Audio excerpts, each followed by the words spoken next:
Hello guys. सबसे पहले हम आपका वेलकम करते हैं आपकी नई क्लास में, 11th क्लास में, है ना। सीनियर क्लास में आ गए आप बच्चे, बहुत बढ़िया। तो चलिए बच्चों, अगर आप सीनियर क्लास में आ गए तो मैथ्स भी थोड़ा सा सीनियर हो जाता है। 10th के मुकाबले 11th में मैथ्स थोड़ा सा अलग है, समझ रहे हैं ना। लेकिन टफ नहीं है, ऐसा नहीं है कि बहुत ही टफ है।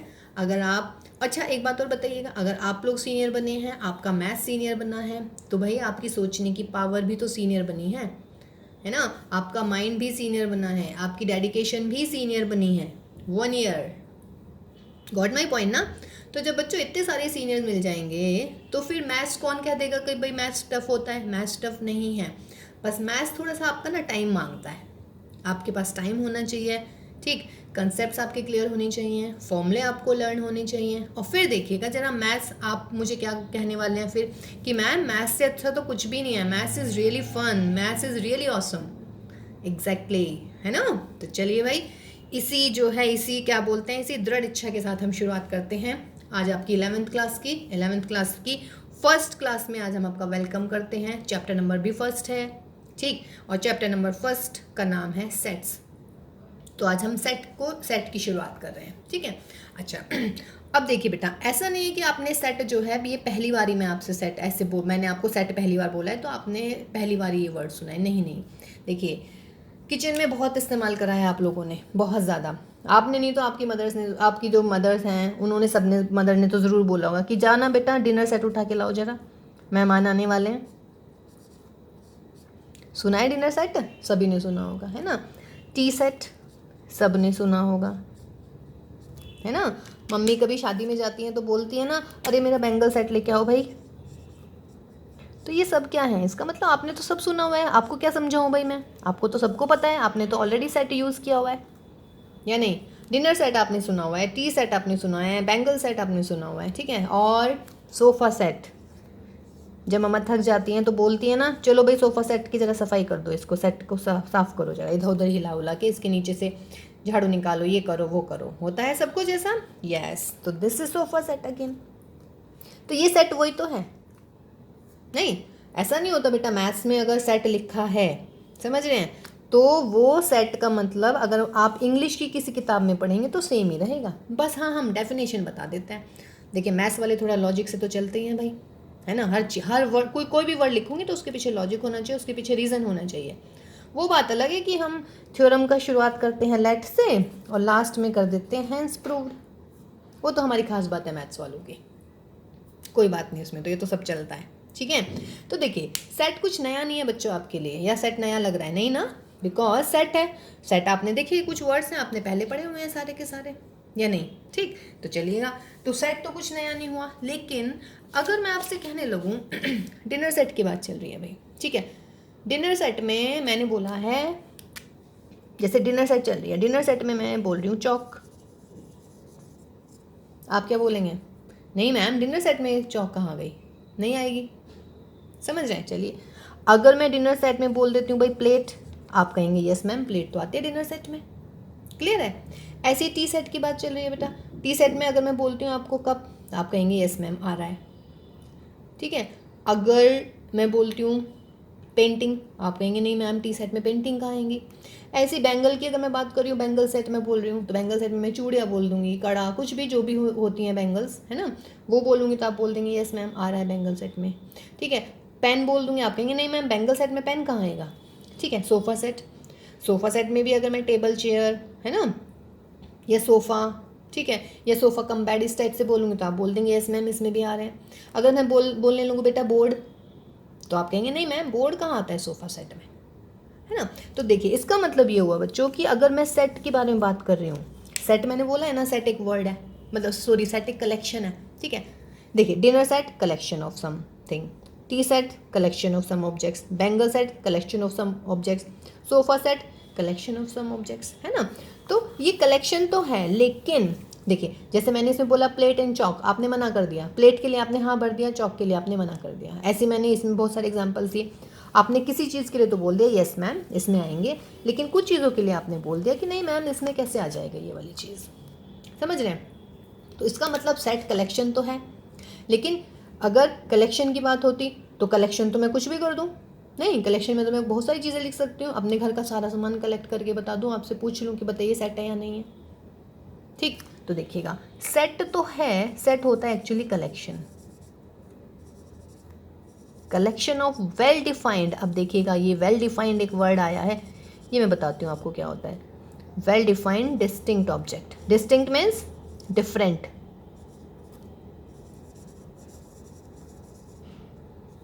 ये है मेरी सेट की definition. Set is the collection of well defined distinct objects. देखिए वेल डिफाइंड का मतलब है, अगर मैं हिंदी में कहती हूँ तो सुपरिभाषित, यानी कि जो बहुत ही अच्छे ढंग से जो हैं उनको डिफाइन किया गया है, इसका मतलब डेफिनेट है वे वर्ड। जैसे कि मैंने आपसे बोला टी सेट, टी सेट में मैं आपसे बोल रही हूँ चौक, तो वहाँ पे क्लियर है टी सेट। टी सेट का मतलब है उसमें जो चाय वाले मतलब चाय वाले जो चाय पीने वाले के रिगार्डिंग जो भी बर्तन होते हैं उसमें आ जाते हैं। चौक तो होगा ही नहीं बस उसमें, चौक डस्टर कुछ भी नहीं होगा उसमें, नहीं ना। तो वेल डिफाइंड हो गया, वेल डिफाइंड मीन्स डेफिनेट, और डिस्टिंक्ट बेटा अलग अलग, ये बहुत बढ़िया वर्ड है डिस्टिंक्ट। डिस्टिंक्ट मीन्स अलग अलग, मीन्स कोई भी जो सेट होता है ना उसमें एक एलिमेंट को हम दो बार नहीं लिखते हैं। लेकिन अब आप सोच रहे हैं कि अभी तो मैम ने एलिमेंट भी नहीं बताए हैं, है ना। तो चलिए अभी फिलहाल हमारी सेट की डेफिनेशन हो गई है, collection of well defined distinct object, this is my set. तो set is what, set is the collection of well defined distinct objects, ये हमारा सेट हो जाता है। कोई दिक्कत नहीं है इसमें बेटा, ठीक है ना। अब देखिएगा सेट तो ये हो गया वेल डिफाइंड, ठीक, कोई प्रॉब्लम नहीं है इसमें, ठीक। अच्छा जी, अब देखिएगा सेट को जो हम डिनोट करते हैं वो A to Z यानी कि कैपिटल लेटर्स जो होते हैं उनसे डिनोट किया जाता है किसी भी सेट को, ठीक है। जैसे कि सपोज कीजिएगा, और लिखा कैसे जाता है, ये वाले ब्रेसेस लगाती हूँ मैं, ठीक है। अगर मैं कह रही हूँ कि मुझे लिखने हैं कोई भी एक सेट लिख रही हूँ मैं, है ना, किस नेचुरल नंबर का सेट, मैं कह रही हूँ कलेक्शन लिखना है मुझे, क्योंकि अभी तो मैं कलेक्शन की बात चल रही है। मैं कह रही हूँ कि collection of natural numbers less than 10, what I am saying is, चलिए ऐसे लिख देते हैं, collection of natural numbers less than 10। तो देखिएगा सेट लिखने का क्या तरीका होता है बेटा, ये वाला ब्रैकेट लगाते हैं, इसको बोलते हैं बीच वाला ब्रैकेट, है ना। Collection of natural numbers, natural numbers लिख दीजिएगा 1 2 3 4 5 6 7 8 और 9, 10 से छोटे, ठीक है। ये वाले ब्रेसेस लगाए हमने, और जो भी सेट के अंदर एलिमेंट्स हैं वो लिख दिए। वो ये जो लिखे हैं ना मैंने 1 2 3 4 5 6 7 8 9, ये इस सेट के एलिमेंट्स हैं, ठीक है। एलिमेंट्स हम कैसे लिखते हैं बेटा, फर्स्ट एलिमेंट लिखा कोमा लगाया, सेकंड एलिमेंट लिखा फिर comma, third element comma, fourth element comma, fifth comma, sixth comma. Means जितने भी एलिमेंट्स होते हैं उस सेट में जो उस कंडीशन को सेटिस्फाई कर रहे हैं, जो मैंने ऊपर लिखी हुई है ये वाली, उनको हम कोमा लगा के सेपरेटली लिख देते हैं, ठीक है। तो set is what, set is the collection of well defined distinct objects and this is represented by the capital letters A to Z, ठीक। और जो स्मॉल लेटर्स होते हैं, स्मॉल लेटर्स से हम इनके एलिमेंट्स, इनको हम पढ़ते हैं elements of the set, elements या फिर यू कैन से ऑब्जेक्ट्स, ठीक है बेटा। Means 1 is the element of the set A, 2 is the element of the set A and so on, ठीक है। दूसरी बात, अगर सपोज कीजिएगा, मान लीजिएगा मैं लिख रही हूँ यहाँ पे 12 तो इस सेट का एलिमेंट है ही नहीं, तो एक साइन आता है ये वाला, does not belongs to. Means देखिए साइन है हमारा belongs to and does not belongs to. Belongs to तब लगाएंगे अगर जिस एलिमेंट के बारे में बात कर रही हूँ वो उस सेट में बिलोंग करता है, ठीक है।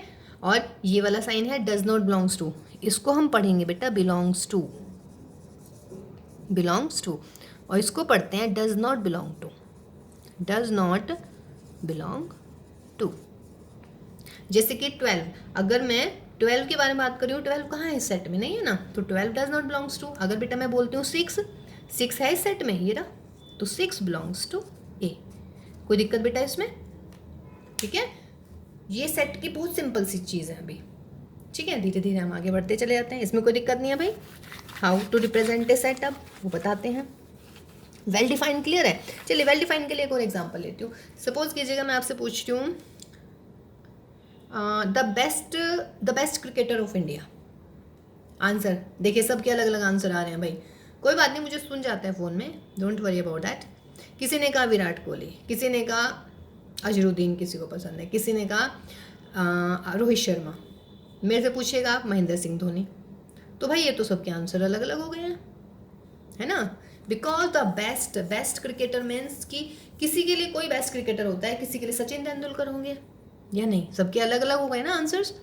तो बेस्ट, इंटेलिजेंट, है ना, डेंजरस, ब्यूटीफुल, टॉल, ठीक है, थिन, फैट, यानी कि जो एडजेक्टिव्स अगर किसी में लग जाता है, यानी कि जो एडजेक्टिव पता है ना, अगर एडजेक्टिव्स आ जाते हैं किसी स्टेटमेंट में तो that is not a set, वो जस्ट एक कलेक्शन हो जाता है। सेट चूंकि वो वेल डिफाइंड नहीं है बच्चों। देखिए वेल डिफाइंड में आंसर सेम आना चाहिए, समझ रहे हैं। अगर मैं आपसे यहाँ पूछ रही हूँ कि मान लीजिए मैंने पूछा the captain of India, sorry the captain of Indian cricket team, तो सबका आंसर सेम आएगा क्या? विराट कोहली, या इसके अलावा भी किसी का आंसर आ सकता है? नहीं ना, ठीक है। अगर मैं आपको लेके चलते हैं, चले यूएस लेके चलते हैं आपको, हैं, अगर मैं आपको लेके यूएस जा रही हूँ और मैंने वहीं आपसे पूछा बच्चों बताओ भाई इंडियन क्रिकेट टीम के कप्तान साहब कौन है, तब भी आपका आंसर विराट कोहली आने वाला है, या डिफरेंट आ जाएगा? नहीं आएगा ना, सेम ही आंसर है ना बेटा। तो जब आंसर सेम है तो उसका मतलब है वो वेल डिफाइंड है, क्लियर है। तो जब एडजेक्टिव्स आ जाते हैं ना तो वो सेट नहीं बनता है। जैसे कि मैं आपसे पूछूं the most dangerous animal in, मतलब एनिमल, तो कभी कभी ऐसा होता है भैया शेर भी चुपचाप निकल जाता है हमारे सामने से, है ना। और कई बार ऐसा होता है वो छोटा सा कान खजूरे चिपक जाता है, वही मार देता है हम लोग को, या नहीं। तो जैसे कि वो होता है ना, छोटी सी चींटी हाथी की सूंड में घुस जाए तो बेचारे उसकी तो भाई दुर्दशा हो जाएगी। तो उसके लिए तो फिलहाल वही डेंजरस है ना। और उसके सामने अगर मान लीजिएगा शेर आ जाएगा तो क्या पता शेर उसके लिए डेंजरस ना हो, लेकिन हमारे लिए उल्टा होगा। अगर हम जंगल में जा रहे हैं भाई, हमारे सामने शेर आ गया तो बस फिर तो पता ही है क्या होना है। लेकिन अगर हम घर में भी हैं, हमारे सामने चींटी घूमती रहती है, तो वो उससे क्या खतरा है? खतरा हमारा कुछ नहीं है उससे, या है खतरनाक वो हमारे लिए? नहीं ना। तो देखिएगा what I mean is, my meaning is that कि अगर एडजेक्टिव्स आते हैं कलेक्शन से पहले तो वो एक कलेक्शन ही होता है सिर्फ, that is not A set. Got my point? ठीक है बेटा, तो ये चीज़ ध्यान रखिएगा। सेट जो होता है सिर्फ a well defined collection of objects and different objects में सपोज कीजिए एक सेट लिख देती हूँ मैं, A B A B A B, ऐसे नहीं लिखूंगी मैं कभी भी सेट को, क्योंकि सेट है डिस्टिंक्ट ऑब्जेक्ट्स का। पहली डेफिनेशन ये बोली है मैंने बच्चों आपको, है ना। तो डिस्टिंक्ट ऑब्जेक्ट्स मीन्स एक एलिमेंट को आपने एक ही बार लिखना है, ये सेट की खास बात होती है। जैसे ए 1 2 3 बार आ रहा है, आपको एक ही बार लिखना है, बी भी 3 बार आ रहा है, चलिए इसे हटाइएगा, मतलब ऐसा कुछ नहीं है, लेकिन एक ही बार एक एलिमेंट लिखा जाएगा। देखिए मैं इसको ए बी लिख दूं या इसको बी ए लिख दूं, नो मैटर्स, कोई फर्क नहीं पड़ रहा है। मीन्स सेट की खास बात कि सेट में एक एलिमेंट को आपने एक ही बार लिखना है। दूसरी, ऑर्डर्स डजंट मैटर, ए को पहले लिख लो बेटा, बी को बाद में लिख लो, बी को पहले लिख लो, ए को पहले लिख लो, डजंट अफेक्ट द सेट। ठीक है बच्चों, तो सेट के बारे में क्लियर हो गया बच्चा, है ना। सेट वेल डिफाइंड ऑब्जेक्ट्स का set, well defined objects, distinct objects का कलेक्शन होता है। दूसरा, उनको इंग्लिश के कैपिटल लेटर से हम उसको डिनोट करते हैं। सेट लिखने का तरीका क्या होता है? ब्रेसेस ये वाला लगाते हैं और एलिमेंट्स लिखते हैं, एलिमेंट्स को कोमे से सेपरेट करते हैं, फर्स्ट एलिमेंट सेकेंड एलिमेंट।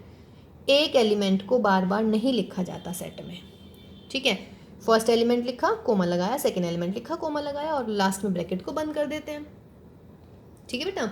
तो ये हमारा कुछ सेट। और दूसरी बात, अगर मान लीजिएगा ये है मेरा सेट, अब मैं बोल रही हूँ व्हाट अबाउट सी, सी दिख रहा है इस सेट में आपको? नहीं, तो C does not belongs to A. Z बोलिए, जेड है इस सेट में? नहीं, तो Z does not belongs to A. अगर मैं ए के बारे में बात करूँ, ए है इस सेट के अंदर? यस, तो A is the element of A, या what you can say A belongs to A. Got my point? What about B here? B also belongs to A, okay, B is the element of A. Got my point?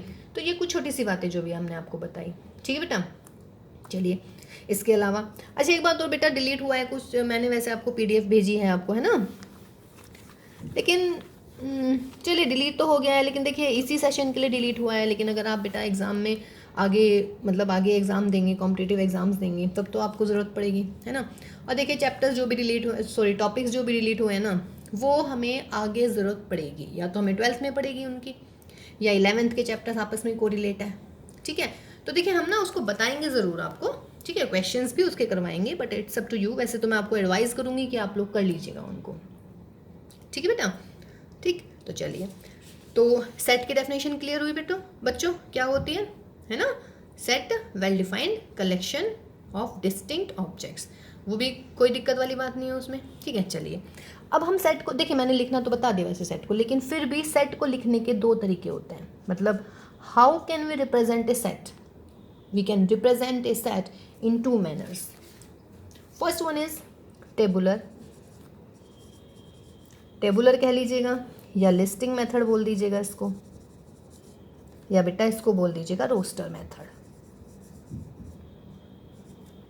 Tabular method, listing method या roster method, तीनों एक ही बात होती है।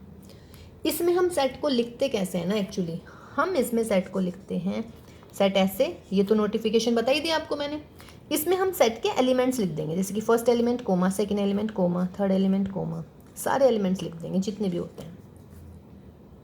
Means जब किसी set के एलिमेंट्स डिफरेंट अलग अलग दिखाई देने शुरू हो जाते हैं, ठीक है ना, तो हम उसे बोलते हैं कि वो लिस्टिंग मेथड है या रोस्टर मेथड में फॉर्म मतलब सेट लिखा हुआ है, ठीक है, ओके। और ये हम कब यूज़ करते हैं बेटा, जब हमारे पास लेस एलिमेंट होते हैं। मतलब नॉट नेसेसरी कि हमेशा लेस एलिमेंट होंगे तभी ये लिखेंगे, लेकिन अगर मेरे पास कम एलिमेंट्स है ना, तो फिर मुझे टेबुलर मेथड या लिस्टिंग या रोस्टर तीनों एक ही बात होती है, मैं I will use roster method, ठीक है। तो मैं रोस्टर मेथड में ही लिखूंगी एलिमेंट्स, ठीक। दूसरी जो टाइप है बच्चों, वो होता है दूसरा प्रॉपर्टी मेथड, दूसरा रिप्रेजेंटेशन का तरीका प्रॉपर्टी या फिर set builder form, set builder form, ये प्रॉपर्टी या फिर सेट बिल्डर हम यूज़ करने वाले हैं, लेकिन आपको सारे नाम पता होने चाहिए, है ना। कल को कहने लगे भाई प्रॉपर्टी मेथड से लिखे, आप कहेंगे मैडम ने तो सेट बिल्डर ही बताया, प्रॉपर्टी क्या होती है भाई। तो ऐसा नहीं है भाई, मेरे बच्चे कहीं कम नहीं रहेंगे, है ना, सब पता होगा उन्हें कि क्या होता है। चलिए, तो सेट बिल्डर फॉर्म में हम कैसे लिखते हैं भाई, सेट बिल्डर फॉर्म में हम सेट लिखते हैं ऐसे, ए एक्स सच दैट, यानी कि ए में ऐसे एक्स आने हैं, कैसे एक्स आने हैं, यहाँ पे लिखेंगे हम जो भी एक्स की प्रॉपर्टी होगी, प्रॉपर्टी ऑफ एक्स, यानी कि जो भी एक्स के बारे में क्वेश्चन में वो बोलेगा वो हम यहाँ पे लिखेंगे। देखिए आई नो कि अभी आपको क्लियर नहीं हो रहा है कि मैम ये क्या बोले जा रही है ना, लेकिन अभी मैं क्वेश्चन लिखूंगी ना, तो आप बिल्कुल क्वेश्चन से बिल्कुल क्लियर समझ जाएंगे कि मैं क्या बोले जा रही हूँ, ठीक है। तो चलिए क्वेश्चन स्टार्ट करते हैं कुछ, ठीक है बेटा। तो सेट बिल्डर फॉर्म यानी कि सेट को लिखने के हमारे पास में दो वेज होते हैं, first roster method and second is set builder form, ठीक है। तो चलिए, जैसे कि अगर मैं आपसे बोलूं, सिंपल एक मैं क्वेश्चन बोल रही हूँ कि अगर कोई भी क्वेश्चन लिख लेते हैं, is equal to x such that x is a positive integer, x is a positive integer and x square is less than 40। देखिए x is a positive, ये कौन सा मेथड दे रखा है बेटा, सेट बिल्डर फॉर्म, या नहीं, मैंने आपसे क्या बोला था कि सेट बिल्डर फॉर्म हमेशा कैसे मिलेगा, a is equal to x such that, यहाँ पर x की प्रॉपर्टी होगी कि हमें कौन से x लिखने हैं। अब हमें कौन से x लिखने हैं, पॉजिटिव इंटीजर्स होने चाहिए। पॉजिटिव इंटीजर्स कौन कौन से होते हैं भाई, 1 होता है, 2 होता है, 3 होता है, 4 5 6 7 8 एंड डैश डैश डैश। अगर सिर्फ कहता पॉजिटिव इंटीजर तो मैं ऐसे लिख देती, बट वो पॉजिटिव इंटीजर नहीं कह रहा है, उसके साथ में क्या कह रहा है, x square should be less than 40, यानी कि ऐसे पॉजिटिव इंटीजर्स लिखने हैं जिनका स्क्वायर क्या हो बच्चों, 40 से कम हो। 1 का स्क्वायर 1 होता है, 1 आ जाएगा। 2 का स्क्वायर 4 होता है, 2 भी आ जाएगा। 3 का स्क्वायर 3 आ जाएगा। 4 का स्क्वायर 16, 4 भी आएगा, 5 भी आएगा, 7 नहीं आएगा भाई, ये आ जाएगा क्योंकि 7 का स्क्वायर होता है 49 और 49 तो 40 से कम नहीं है, तो ये मेरा सेट बन गया। ये कौन सी फॉर्म हो गई, roster method. This is the roster form, this is the set builder form. Got my point, ठीक है भाई। तो सेट बिल्डर फॉर्म में क्या होता है बेटा, एक्स सच दैट, जो भी एक्स की प्रॉपर्टी होगी वो हम वहाँ पे लिखेंगे। और रोस्टर फॉर्म में क्या होता है, रोस्टर फॉर्म में वो सारे एक्स हमें लिखने हैं जो गिवन प्रॉपर्टी को सेटिस्फाई करते हैं। तो जैसे कि फॉर एग्जाम्पल इज दिस, ठीक है। जैसे कोई और क्वेश्चन ले लेते हैं, let a is equal to x such that x is an odd natural number, x is an odd natural number. कैसी फॉर्म है ये है सेट बिल्डर फॉर्म या नहीं, क्योंकि x such that x property satisfy कर रहा है। अब x is an odd natural number, odd natural number 1 3 5 7 9 dash dash, last वाला बता सकते हैं कि लास्ट क्या होगा? नहीं बता सकते। चलिए एक चीज़ और आ गई है यहाँ पे तो लास्ट एलिमेंट हो गया, तो लास्ट एलिमेंट खत्म हो गया, यहाँ पे हो गया खत्म, सेट हमारा हो गया। लेकिन यहाँ पे लास्ट एलिमेंट नहीं हो पाया है, या लास्ट एलिमेंट बताइएगा, आप कुछ भी बताइएगा, मैं उसमें 2 और ऐड कर दूंगी, वो अगला एलिमेंट आ जाएगा। तो जब लास्ट एलिमेंट आपको नहीं पता होता तो कुछ एलिमेंट्स लिख दीजिएगा और डैश डैश करके उसे छोड़ दीजिएगा, और लास्ट में ब्रैकेट बंद करना ना भूलिएगा। ऐसा ना हो ब्रैकेट लगाया नहीं हो, बेचारे सारे एलिमेंट बेचारे बेघर से लग रहे हैं, घर से भाग जाएंगे सारे के सारे, ऐसा नहीं है, लगा दीजिएगा ब्रैकेट, ठीक है बच्चा? ठीक, तो ये हमारा एक मतलब सेट बिल्डर फॉर्म ये होती है, और ये होगी बच्चों हमारी कौन सी वाली फॉर्म? रोस्टर फॉर्म, ठीक है। तो ये हमारे कुछ सेट की स्टार्टिंग की कुछ चीज़ें हैं, ठीक है। तो अगर आपसे पूछने लगे कि भाई सेट बिल्डर फॉर्म में लिखना है आपने, या फिर आपको सेट बिल्डर दे रखी है और वो कह रहे हैं कि आपको लिखना है किस वाली फॉर्म में? रोस्टर फॉर्म में, तो आप लिख देंगे ना? चलिए तो देखते हैं, अभी देखते हैं आप लिख पाएंगे या नहीं लिख पाएंगे। हम क्वेश्चन स्टार्ट करते हैं आपकी एक्सरसाइज नंबर 1.1 के। बहुत ईजी है भाई, ठीक है, घबराने की तो बिल्कुल भी बात नहीं है। एक्सरसाइज 1.1, चलिए कह रहे हैं कि फर्स्ट क्वेश्चन में which of the following are the sets, set कौन कौन से हैं आपको बताना है। कह रहा है the collection of all months of a year beginning with the letter J, यानी कि month with starting letter J. बोलिए भाई। देखिए मैं पूरा लिखूंगी तो बेटा बहुत टाइम लगेगा, है ना, मैं बोल रही हूँ, आप मेरे बोलने पे भी ध्यान दीजिएगा, मतलब थोड़ा थोड़ा लिखूंगी मैं actually, but not all. So the question is which of the following are the sets, first the collection of all the months of a year beginning with the letter J. बोलिए ऐसे कौन कौन से मंथ्स होते हैं जो जे से शुरू होते हैं? फर्स्ट ही हो गया आपका जनवरी, फिर आया फेब्रुवरी, लेकिन वो एफ से शुरू हो रहा है, फेब्रुवरी नहीं आएगा। मार्च आएगा? नहीं आएगा, ठीक है। जनवरी, फरवरी, मार्च, अप्रैल, मई, जून, जून आ जाएगा बिकॉज वो जे से शुरू हो रहा है। जुलाई भी आ जाएगा भाई, वो भी जे से शुरू हो रहा है।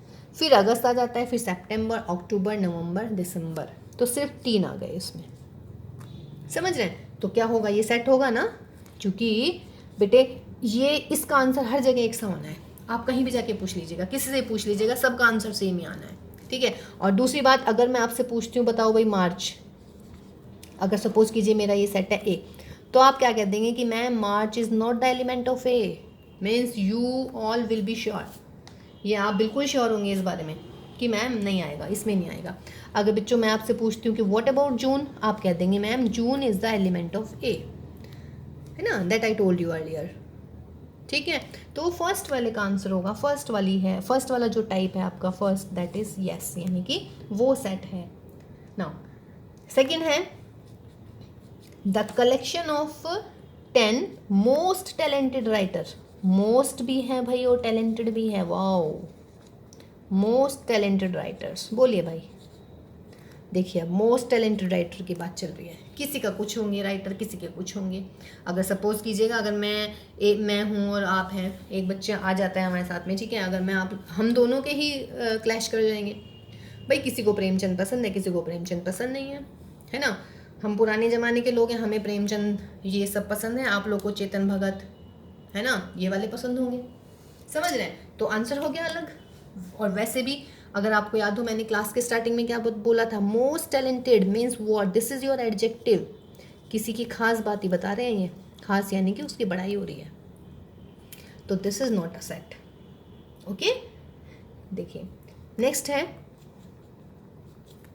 A team of 11 best cricketer, 11 best cricketer. देखिए ये एग्जाम्पल तो मैंने आपको शुरू में दे दिया था भाई, 11 बेस्ट क्रिकेटर, सबके अलग अलग आंसर्स आएंगे, किसी को कोई पसंद है, किसी को कोई पसंद है, तो this is not A set again.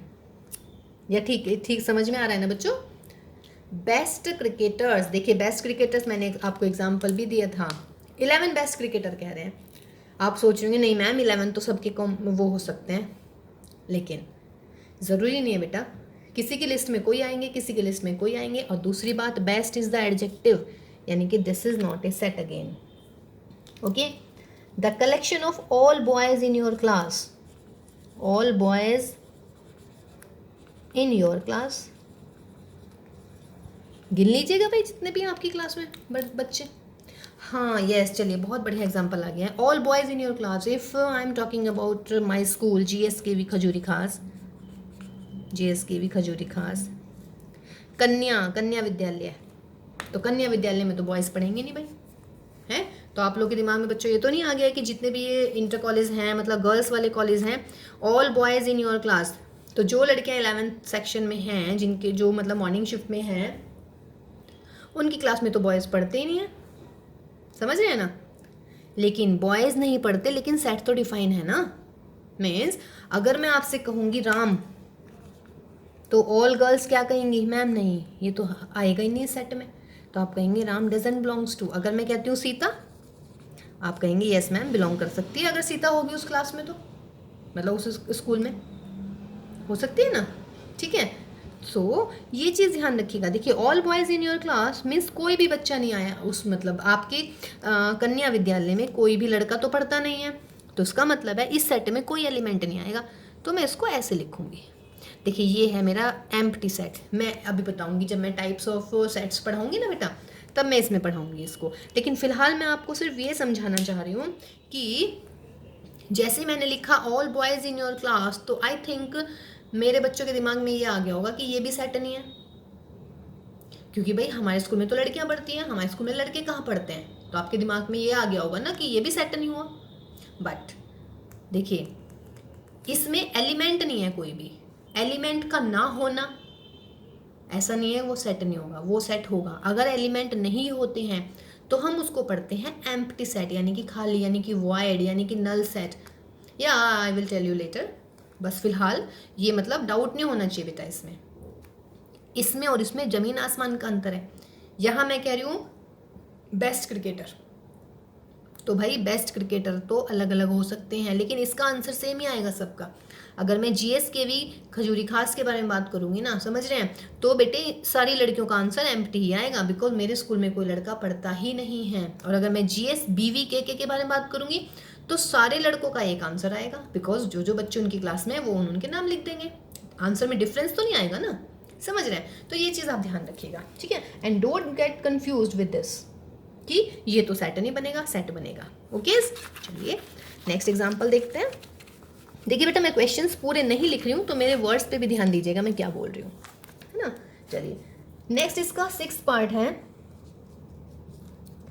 A collection of novels written by the writer Munshi Premchand. देखिए हमारे फेवरेट आ गए हैं, हमें बहुत पसंद है मुंशी प्रेमचंद। चलिए तो कह रहे हैं a collection of novels written by the writer Munshi Premchand. Munshi Premchand के ढूंढ लीजिएगा जितने भी होंगे आपके पास में,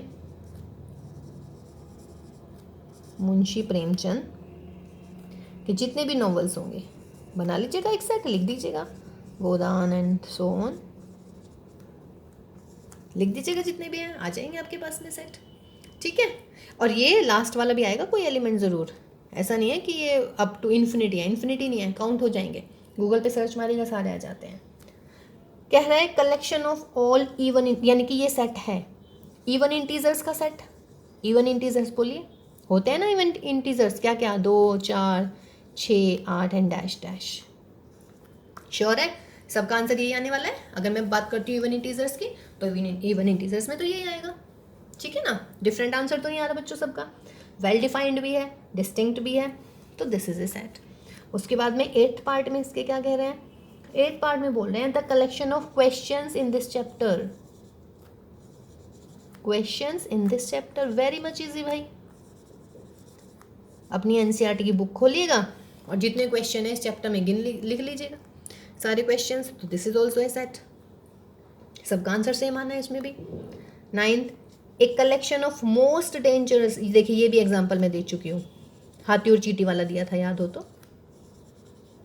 मोस्ट डेंजरस एनिमल, ये भी सबके लिए अलग अलग होते हैं, समझ रहे हैं ना? ठीक है, तो ये भी आपका सेट नहीं है बिकॉज ये आपका एडजेक्टिव आ जाता है।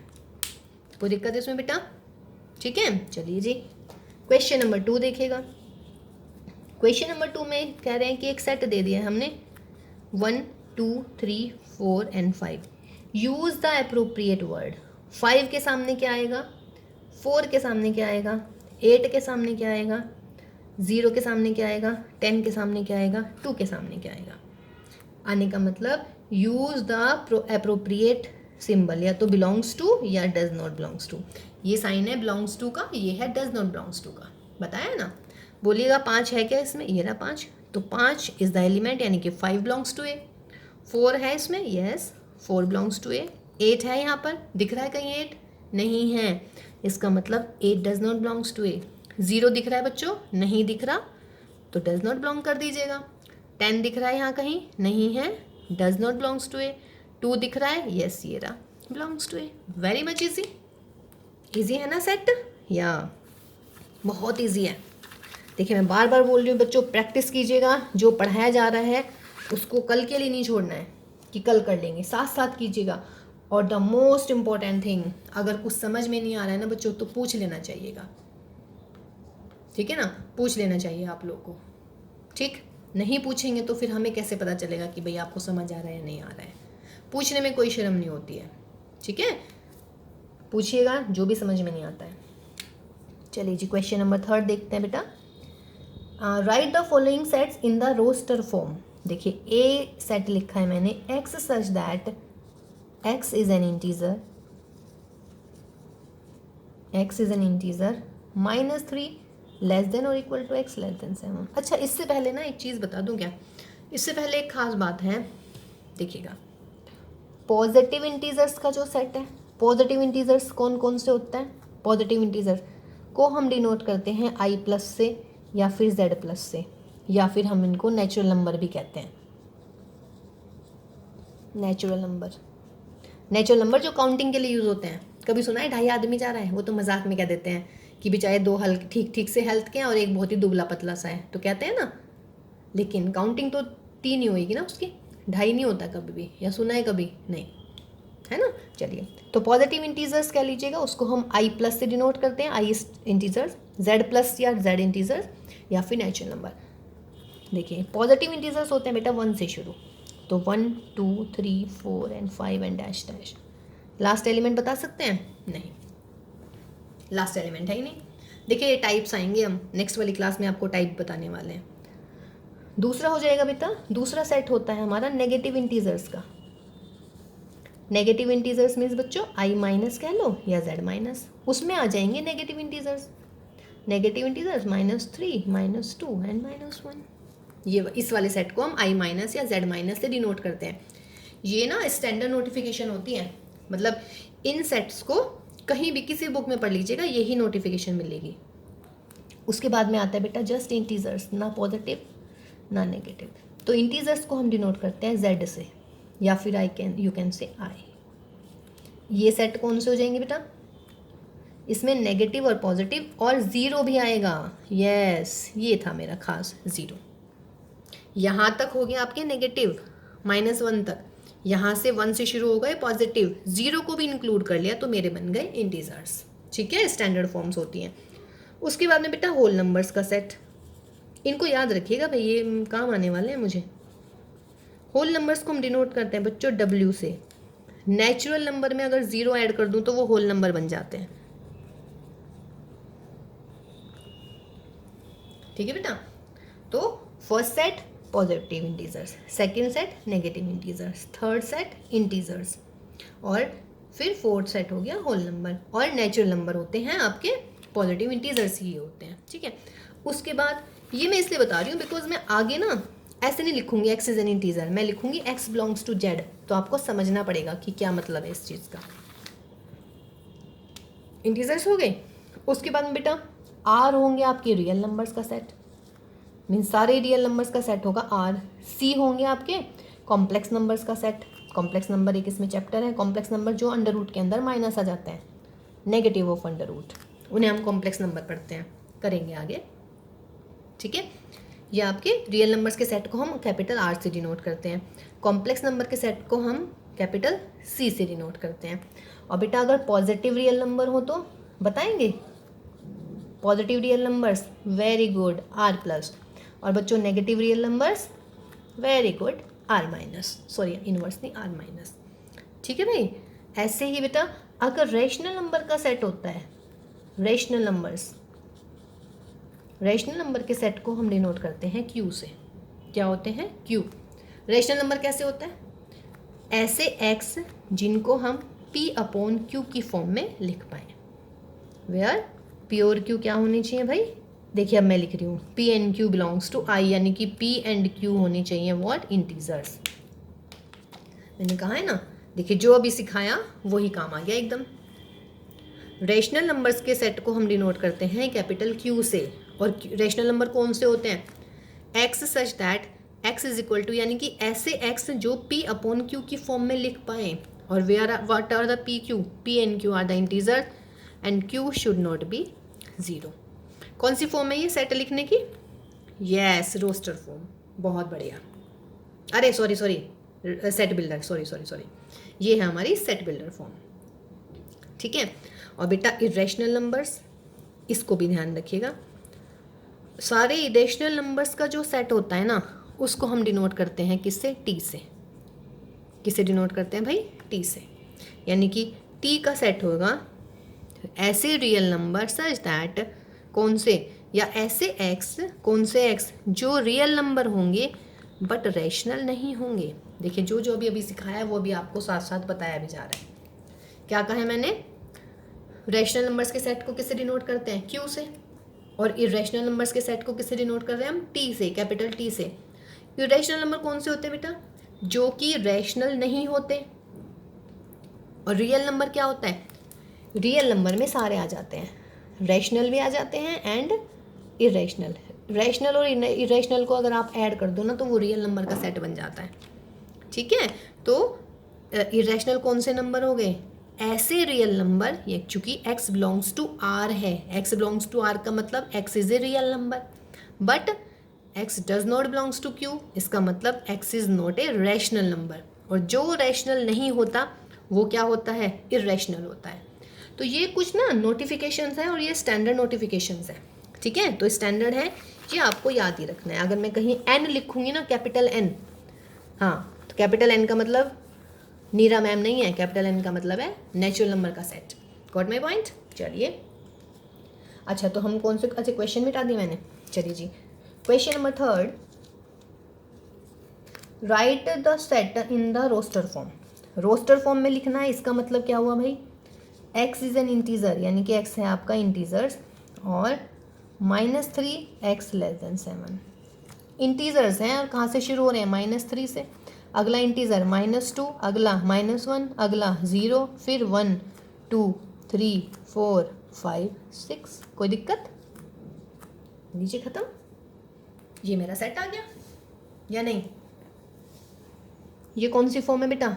Set builder form. और ये कौन सी होगी? रोस्टर। इंटीजर्स हैं, x बिलोंग्स टू इंटीजर, और कौन से इंटीजर? -3 से 7 के बीच में। 7 पे इक्वल नहीं लग रहा इसलिए मैंने 6 तक लिखा है, -3 पे इक्वल है तो इसलिए मैंने -3 को भी इंक्लूड कर लिया। सेकंड में देखिएगा, कह रहा है a is equal to x such that x is a natural number and less than 6। बोलिए भाई, नेचुरल नंबर कहाँ से शुरू होते हैं? 1 से, तो लिख लीजिएगा 1 2 3 4 5 6 नहीं आएगा। Why? Because I am saying x is less than 6। 6 से कम लिखने हैं नेचुरल नंबर तो 1 से शुरू करेंगे आप, क्योंकि नेचुरल नंबर 1 से शुरू होते हैं। अभी मैंने आपको सारे सेट बताए हैं, है ना। चलिए सी, सेट सी में बोल रहे हैं कि x such that x is a two digit number, x is a 2 digit number such that sum of those digit, अरे लिखने में तो टाइम लग रहा है, मैं बोल ही दूंगी है अगली बार, सम ऑफ दोज डिजिट्स इज 8, बोलिएगा। ऐसे मतलब ऐसे एक्स कौन से ऐसे नंबर लिखने हैं, ऐसे एक्स हैं जो 2 डिजिट नंबर होने चाहिए और उन दोनों डिजिट का सम 8 होना चाहिए, बोलिएगा। पहला आ गया 17, फिर 26, 35, 44, 53, 62 एंड 71, 2 डिजिट नंबर। और कुछ सोचिएगा, सोचिएगा, सोचिए सोचिए। यस 80, 17 देखिए ये रेसिपी, लेकिन 08 मत लिख लीजिएगा, कभी सोचो 08 लिख लेते हैं, नहीं नहीं नहीं। सम ऑफ क्या कहा इसने, x is a 2 digit natural number such that the sum of its digit is 8। तो देखिए बेटा यहीं से शुरू होंगे, 08 मत लिख लीजिएगा, कभी सोचो 08, क्योंकि बेटा 08 नहीं होता है कुछ भी, 8 ही होता है। 08 आप कभी नहीं पढ़ेंगे, समझ रहे हैं। इसमें आप क्या गलती करते हैं, आप ये भूल जाते हैं बस, लेकिन ये भूलना नहीं है भाई। 80, 8 + 0 इज 8, और नेचुरल नंबर तो ये है, ठीक।